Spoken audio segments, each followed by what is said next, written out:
जय हिंद दोस्तों, स्वागत है आपका।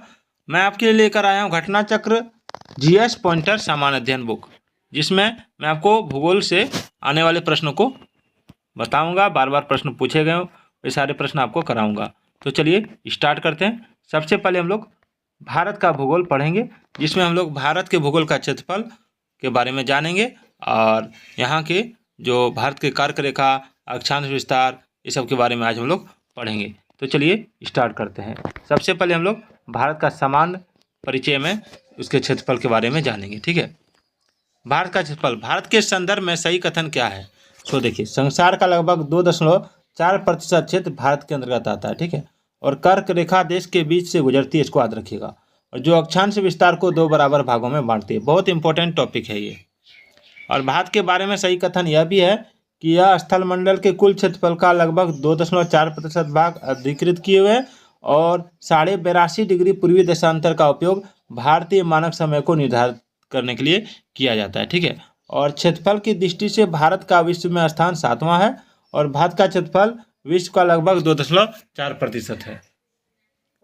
ठीक है, परंतु इसकी जनसंख्या जो है 17.5% जनगणना 2011 के अनुसार 17.5% है पूरा विश्व का। ठीक है, और भारत में गांवों की संख्या जो है वो 6,40,932 है जनगणना 2011 के अनुसार। और सही सुमेलन है, भारत का कुल क्षेत्रफल है 3.28 मिलियन वर्ग किलोमीटर। ठीक है, यानी 32.8 लाख वर्ग किलोमीटर बोल सकते हैं इसको। ठीक है, याद रखिएगा। और भारत का अक्षांश विस्तार है 8 डिग्री 4 मिनट उत्तर से 37 डिग्री 6 मिनट उत्तर तक। ठीक है, और भारत का रेखांश विस्तार है 68 डिग्री 7 मिनट पूर्व से 97 डिग्री 25 मिनट पूर्व। ठीक है, याद रखिएगा। और भारत में राज्यों की संख्या जो है वो 28 है 31 अक्टूबर 2019 के अनुसार। भारत के लिए सत्य कथन क्या है वो देखिए। भारत विश्व का 7वां सबसे बड़ा देश है। ठीक है, और भारत जनसंख्या की दृष्टि से विश्व का दूसरा राष्ट्र है। ठीक है, और इसकी भूमि सीमा का विस्तार लगभग 15,200 किलोमीटर है, जिसमें आप इसको 15,106.7 किलोमीटर भी मान सकते हैं। ठीक है, यही इसका ये नेट और ये अप्रोक्सीमेटली है। ठीक है, और सर्वप्रथम उदय इसके अरुणाचल प्रदेश में होता है। सूरज जो उगता है सबसे पहले अरुणाचल प्रदेश में उगता है। ठीक है, याद रखिएगा। अब चलिए आगे देखते हैं अक्षांश विस्तार। भारत विस्तृत है 6 डिग्री 45 अंश से, ठीक है ना, मिनट उत्तरी अक्षांश से 37 डिग्री 6 मिनट उत्तरी अक्षांश तक। और मुख्य भूमि का विस्तार है 8 डिग्री 4 मिनट उत्तरी अक्षांश से 37 डिग्री 6 मिनट उत्तरी अक्षांश तक, तथा 68 डिग्री 7 मिनट पूर्वी देशांतर से 97 डिग्री 25 मिनट पूर्वी देशांतर के मध्य है। ठीक है, और राजस्थान, पंजाब, हिमाचल प्रदेश एवं जम्मू कश्मीर में से किसी एक से होकर सिक्किम से गुजरने वाली अक्षांश रेखा गुजरती है। ठीक है, ध्यान दीजिएगा, एक बार इसको और पढ़ाता हूँ कि राजस्थान, पंजाब, हिमाचल प्रदेश एवं जम्मू कश्मीर में से किसी एक से होकर सिक्किम से गुजरने वाली अक्षांश रेखा गुजरती है, यानी तो राजस्थान से। ठीक है, अक्षांश रेखा जो गुजरती है वो राजस्थान से गुजरती है। ठीक है, याद रखिएगा। जोधपुर, जैसलमेर, धौलपुर एवं नागौर में से जिस जिले से 70 डिग्री पूर्वी देशांतर रेखा गुजरती है वो जैसलमेर है। ठीक है, आप देख रहे हैं जीएस पॉइंटर भारत का भूगोल। चलिए, बहुत ही इंपॉर्टेंट टॉपिक है भारत एवं कर्क रेखा। देखिए, कर्क रेखा इन राज्यों से होकर गुजरती है। किससे? तो गुजरात, राजस्थान, मध्य प्रदेश, छत्तीसगढ़, झारखंड, पश्चिम बंगाल, त्रिपुरा और मिजोरम, याद रखिएगा। ठीक है, यानी भारत में कर्क रेखा 8 राज्यों से गुजरती है, इसको याद रखिएगा। दूसरा है अगरतला, गांधीनगर, जबलपुर एवं उज्जैन में से कर्क रेखा से निकटतम दूरी पर स्थित नगर है गांधीनगर। ठीक है,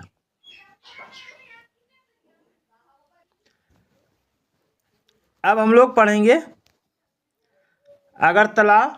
ठीक है, अगरतला, गांधीनगर, जबलपुर एवं उज्जैन में से कर्क रेखा से निकटतम दूरी पर स्थित नगर कौन है? तो गांधीनगर है। ठीक है, और दिल्ली, कोलकाता, जोधपुर तथा नागपुर नगरों में से कर्क रेखा के निकट है कोलकाता। ठीक है, और भारत के को 2 लगभग बराबर भागों में विभाजित करने वाली अक्षांश 23.5 डिग्री उत्तरी अक्षांश जो कर्क रेखा है। ठीक है, झारखंड, मणिपुर, मिजोरम तथा त्रिपुरा राज्यों में से कर्क रेखा के उत्तर में स्थित भारतीय राज्य है मणिपुर। ठीक है,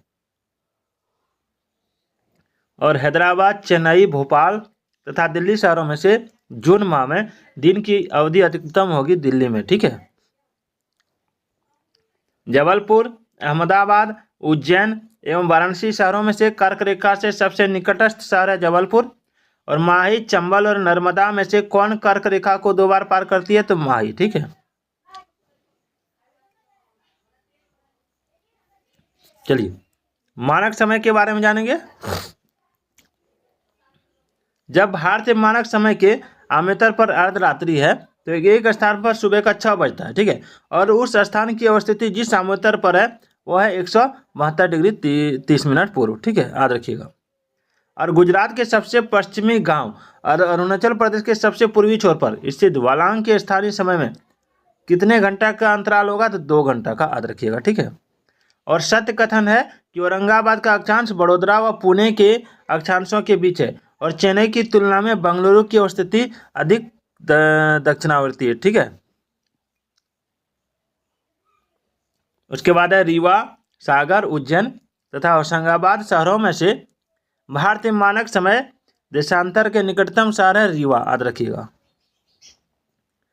यदि भारतीय मानक समय के अनुसार पूर्वाह्न के 10 बजे हैं तो 92 डिग्री पूर्वी देशांतर पर शिलोंग का स्थानीय समय होगा 10:38 पूर्वाह्न, ठीक है। चलिए आगे देखते हैं। यदि भारतीय नागरिक समय आमतौर पर मध्याह्न है तो 120 डिग्री पूर्वी देशांतर पर स्थानीय समय कितना होगा? तो 2:30, इसको याद रखिएगा। आंध्र प्रदेश, छत्तीसगढ़, महाराष्ट्र तथा उत्तर प्रदेश राज्यों में से भारतीय मानक समय की आमतौर नहीं गुजरती। कहाँ से नहीं? तो महाराष्ट्र से, ठीक है। और नागपुर, दिल्ली, पटना और इलाहाबाद में से भारतीय मानक समय की देशांतर यानी 82.5 डिग्री जो है गुजरती है प्रयागराज, इलाहाबाद से, ठीक है।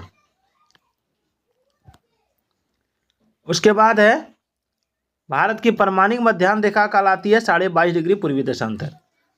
ये जो है ये इसको साढ़े बोलते हैं, ठीक है ना, यानी 82 डिग्री 30 मिनट को इसको साढ़े बोलते हैं। भारतीय मानक समय IST एवं ग्रीनविच मध्य समय GMT में अंतर पाया जाता है 5.5 घंटे का, ठीक है। बेंगलुरु, हैदराबाद, नागपुर एवं पुणे में से दिल्ली के सबसे समीप के देशांतर पर स्थित शहर है बेंगलुरु, याद रखिएगा। और यदि अरुणाचल प्रदेश के तिरप में सूर्योदय 5 बजे होता है तो गुजरात के कांडला में सूर्योदय 7 बजे होगा, इसको याद रखिएगा। अब हम लोग देखेंगे दूरस्थ बिंदु, ठीक है। भारत का सुदूरस्थ दक्षिणी बिंदु इंदिरा पॉइंट पर है, ठीक है। साउथर्न मोस्ट बिंदु यानी दक्षिणी पॉइंट इंदिरा पॉइंट पर है। और भारत का दक्षिणतम बिंदु स्थित है बड़ा निकोबार, ग्रेट निकोबार में, ठीक है। और भारत के राज्यों में सबसे पूर्वी और सबसे पश्चिमी राज्य को इंगित करने वाला राज्य है क्रमशः अरुणाचल प्रदेश और गुजरात, इसको याद रखिएगा। सबसे पश्चिमी और सबसे पूर्वी, सबसे पश्चिमी है गुजरात, सबसे पूर्वी है अरुणाचल प्रदेश। और भारत का सुदूर पश्चिम का बिंदु है आपका 68 डिग्री 7 मिनट पूर्व, जो आपका गुहार मोती गुजरात में है, ठीक है।